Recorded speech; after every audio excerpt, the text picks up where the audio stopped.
안녕하세요. 21의 생각 황혜랑입니다. 이것이 국가인가?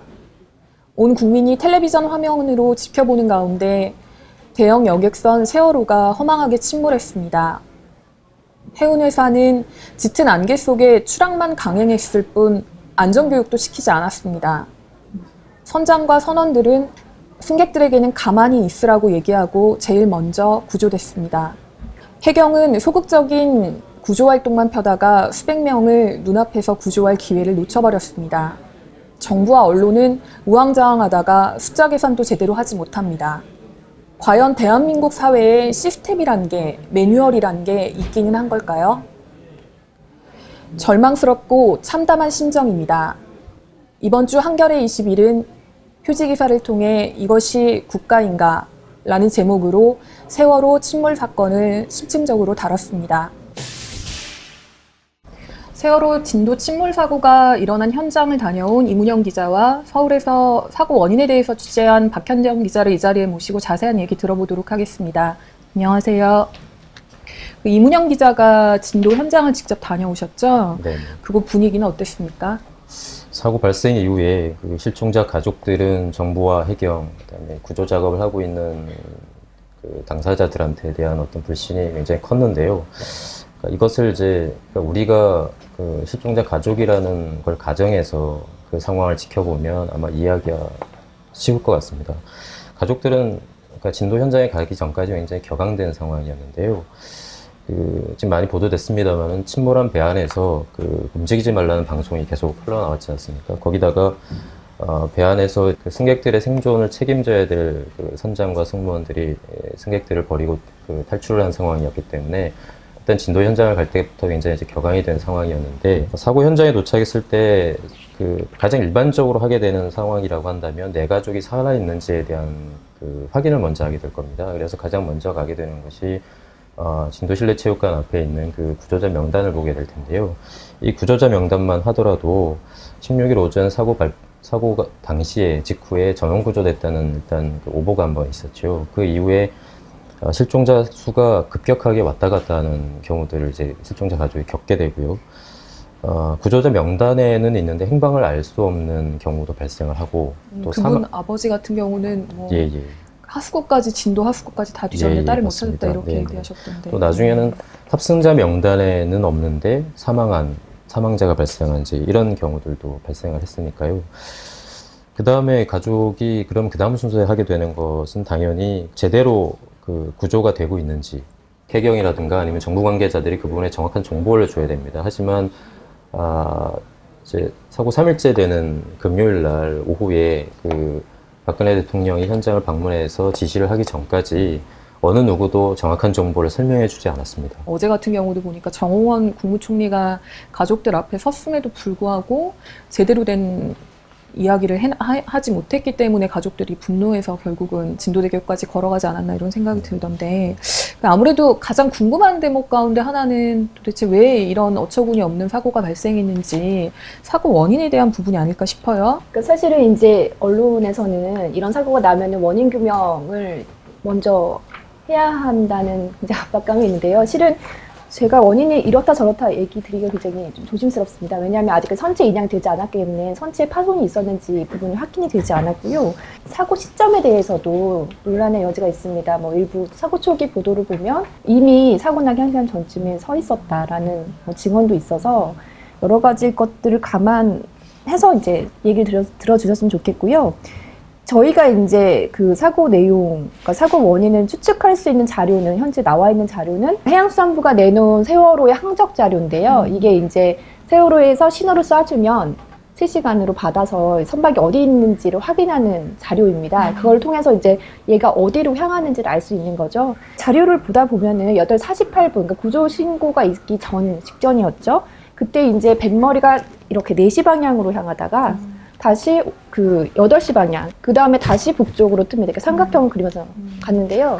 항해사들이나 전문가들한테 여쭤보니까 분명히 무슨 일이 그 당시에 무슨 일이 있었던 거고, 뭐 일단은 운전인이 좀 미숙했다거나, 그러니까 천천히, 우회전을 해도 천천히 해야 되는데 급속도로 했다거나, 그다음에 지금 지난 주말에 이제 조타수가 조타기가 조금 많이 돌아갔다 이런 증언이 있는데, 진술을 했는데, 그것이 자기 방어적인 얘기인지 아닌지 모르겠지만 조타기가 이상이 있을 가능성, 그 배 균형을 맞춰주는 평형수 관리 시스템이라고 있다고 합니다. 그러니까 배 밑에는 물을 채워서 좌우로 물을 채워서 물을 왔다 갔다 이렇게 해주면은 이렇게 균형을 막 잡게 해주겠죠.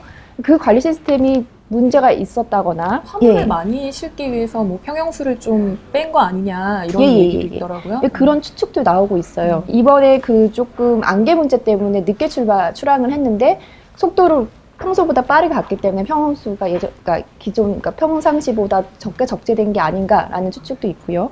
갑자기 어선이나 이런 것들이 나타나서 급회전했을 가능성이 있습니다.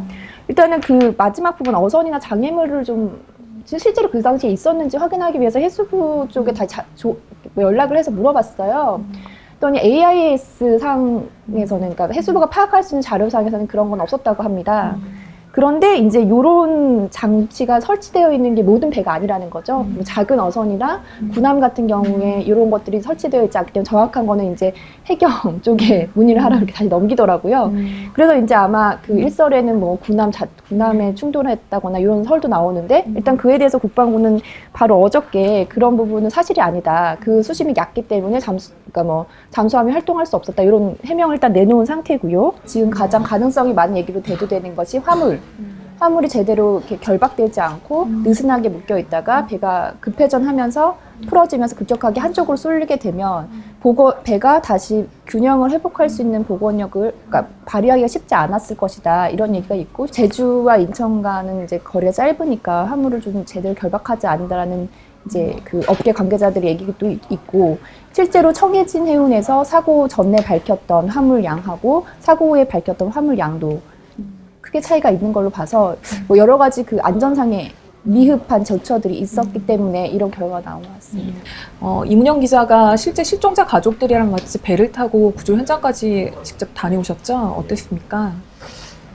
실종자 가족들은 그 사고 발생 직후에 처음에 아까 말씀드렸던 것처럼 정부 당국이라든지 아니면 해경으로부터 어떤 구조 상황에 대한 설명이 미흡하다는 판단 때문에 굉장히 분노했고 직접 사비를 들여서 그 배를 구해서 직접 들어가는 경우라든지 아니면 해경의 배를 타고 사고 현장을 돌아보는 경우들이 있었습니다. 제가 탔던 배는 사고 이틀째인 4월 17일 오전 새벽에 80여 명의 실종자 가족을 태운 배에 타고 사고 현장까지 갔는데요. 한 1시간 반, 40분 정도에 걸려서 한 500m 정도의 사고 현장으로부터 500m 떨어진 지점에 이제 배가 멈췄기 때문에 바로 눈앞에서 그 벌어지는 어떤 구조 현장을 목격하기에는 좀 어려운 지점들이 있었습니다만 그 사고 현장을 바라보는 그 부모들의 애통한 마음, 가족들의 애통한 마음들은 이제 충분히 목격할 수 있었는데요.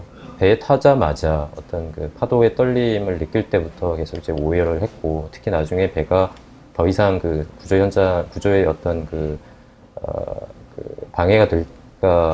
방해가 되지 않기 위해서 이제 20여 분 정도 머무르다 회항을 할 때 그때는 더욱더 이제 그 오열과 통곡을 했던 그런 모습들이 굉장히 마음 아프게 다가왔던 그런 기억이 있습니다.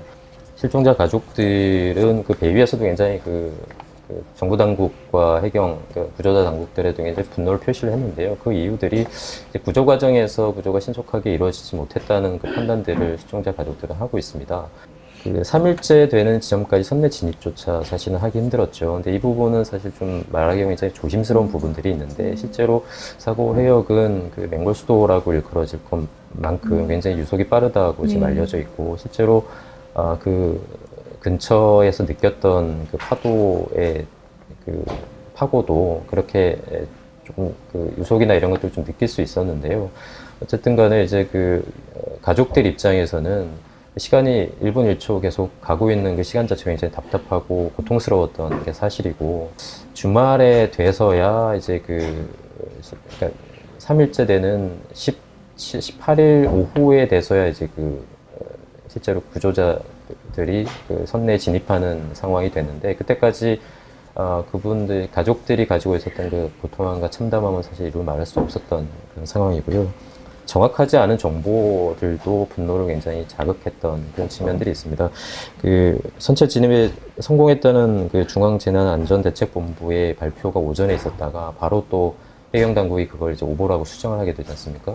정확하지 않은 그 민간 잠수부의 이제 인터뷰가 또 가족들을 또 이제 그러니까 당국들을 불신하게 만들었고요. 이런 것들이 계속 중첩되면서 또 사고 현장에서 그 광경을 목격하는 그 가족들의 분노와 울분, 통환 이런 것들이 극에 달했던 그런 상황들이었습니다.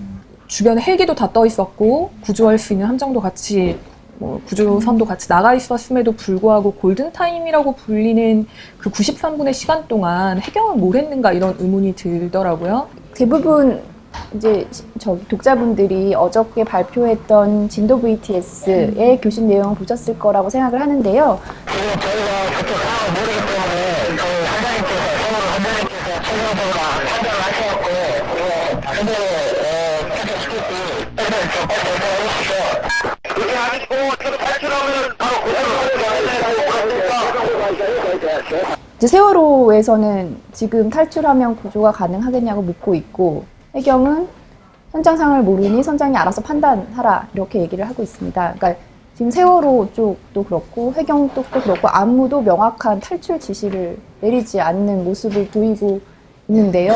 서로 좀 책임을 떠넘긴다는 느낌이 들 정도로 좀 교신 내용을 보니까 심각하더라고요. 전문가들은 이렇게 배가 어느 정도 기울어져 있을 때는 일단은 선체 바깥으로 나와서 구명정을 켜고 일단은 나와 있어야 된다고들 얘기를 많이 하는데요. 그러니까 일단은 그런 조처들도 미흡했고 해경에서도 이 진도 해역으로 세월호가 이미 오전 7시 정도에 들어왔는데 그 교신 내역을 보면은 9시 이후에서야 세월호가 교신이 이루어집니다. 그 전에 그러면 해경에서는 무엇을 했나?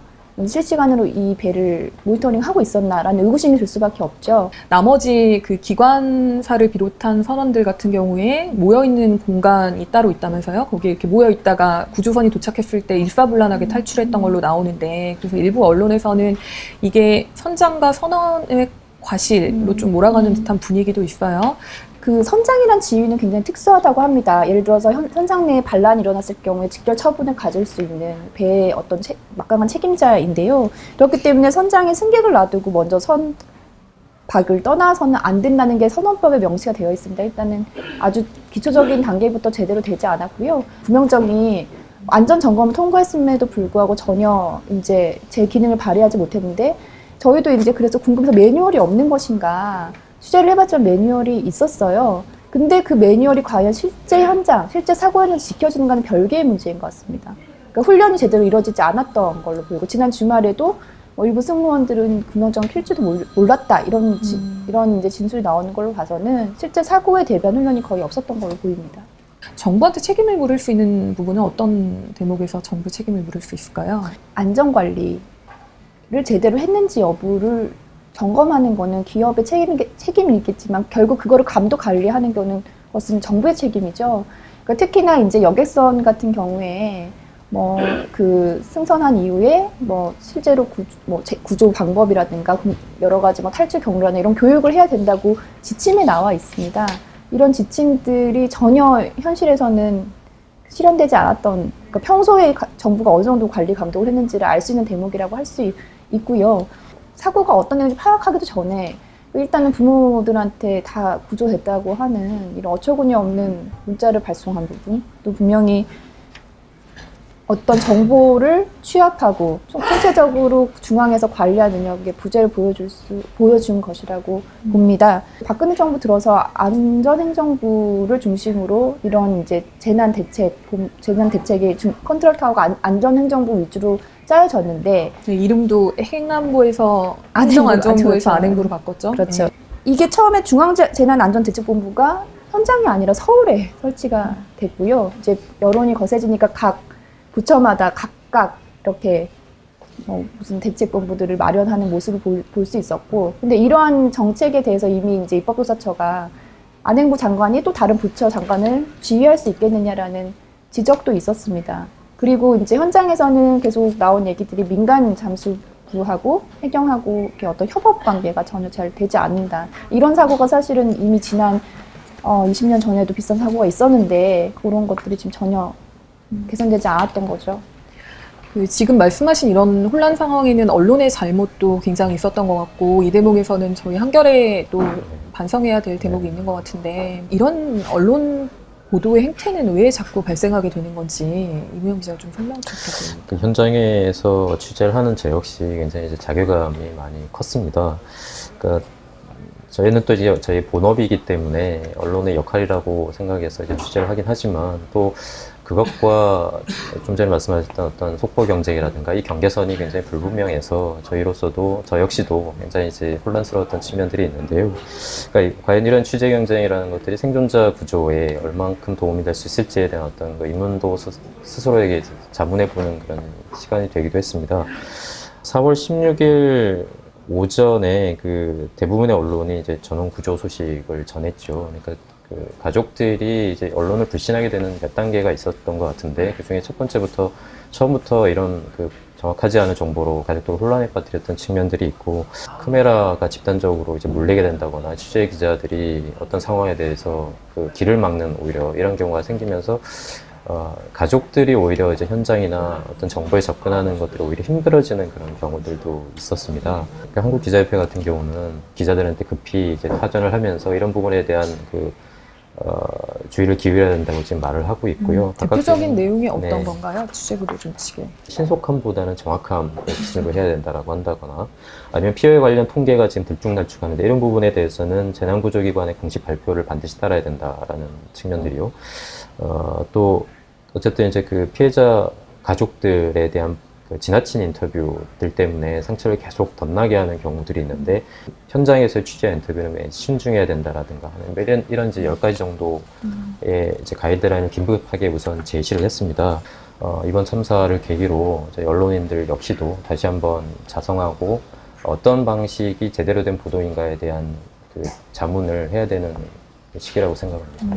얼마 전 또 보도 보니까 이번에 세월호를 건조했던 그 일본 선박회사, 비슷한 선박회사, 같은 선박회사가 건조했던 여객선에 침몰 사고가 있었는데 선체 인양 작업까지 1년 가까이, 1년 넘게 걸렸다 이런 보도도 있던데 앞으로 어떻게 전개될 것 같은가요, 박현정 기자? 사실은 아직 구조 작업이 다 이루어지지 않은 상태에서 인양을 얘기하기는 좀 조심스럽고요. 정부는 이 사건이 발생하자마자 SNS 괴담 처벌을 먼저 얘기하고 나섰어요. 근데 사실은 이제 9시 이후, 그러니까 문제가 발생했을 걸로 추정되는 9시 이후에 그 여러 교신 내용이라든가 그런 것들만 공개가 되어 있고 9시 이전에 이 배가 어떤 상황이었는지는 지금 사실 확인이 안 되고 있습니다. 제가 기자인 제가 봐도 여러 가지 의심이 드는데 일반적인 시민들의 의혹이나 의심까지도 얘기를 하지 말라는 건 굉장히 부당한 처사라고 보이고요. 그런 부분에 있어서 독자분들이 미처 언론이 지적하지 못한 부분 혹은 의혹을 짚지 못한 부분이 있으면 저희한테 적극적으로 제보를 해주시면 저희가 좀 더 사실에 가까운 취재를 하도록 노력을 하겠고요. 물론 수사본부가 갖춰져 있겠지만, 뭐 이제 이 세월호가 그 회사 쪽하고 교신을 했던 내용이라든가, 뭐 여러 가지 배 상태를 알아볼 수 있는 아직 여러 가지 정황 증거들, 정황 얘기들이 아직 많이 나오진 않았어요. 저희들도 그런 부분을 좀 더 집중해서 보려고 합니다. 그리고 어제자 아사히 신문에서는 굉장히 이게 50층 가까운 건물이 바닷물을 먹어서 이제 무거워진 상태라고 하는데, 섣불리 인양을 하면 선체가 뭐 분해되거나 파손이 우려된다는 지적도 하고 있더라고요. 이런 부분에도 이제 정부 쪽에서 어떤 여러 가지 고려를 해서 작업 진행해야 될 것 같습니다. 두 분이 자세하게 설명해 주셨지만 아직도 풀리지 않는 의혹들이나 의문점들이 굉장히 많은 것 같아요. 이번 주에도 좀 독자들이 궁금해할 만한 사안에 대해서 좀 심층적인 취재 부탁드립니다. 고맙습니다. 지난 주말 실종자 가족들이 청와대에 항의하기 위해서 10km를 걸어서 진도대교 앞까지 갔다고 합니다. 그 와중에 경찰은 이를 막고 심지어 체증 작업까지 했습니다. 이 나라 국민이라는 게 창피합니다. 부모로서 아무것도 못해줘서 창피합니다. 이 사회를 움직이는 어른들이 창피합니다. 한 실종자 가족이 경찰 앞에서 내 새끼 얼굴이라도 알아볼 수 있을 때 꺼내달라며 오열하며 이런 말을 했다고 합니다. 이 말이 귓가에서 떠나질 않습니다. 모든 국민의 마음이 비슷할 것 같습니다. 차가운 바닷속에 있는 아이들에게 창피하고 부끄럽고 또 참담합니다. 미안합니다. 헤어나올 수 없는 이 절망의 끝에서 우리는 대체 어디에서부터 희망을 찾아야 하는 걸까요? 21일 생각, 오늘은 여기까지입니다. 지금까지 진행해 황혜랑이었습니다.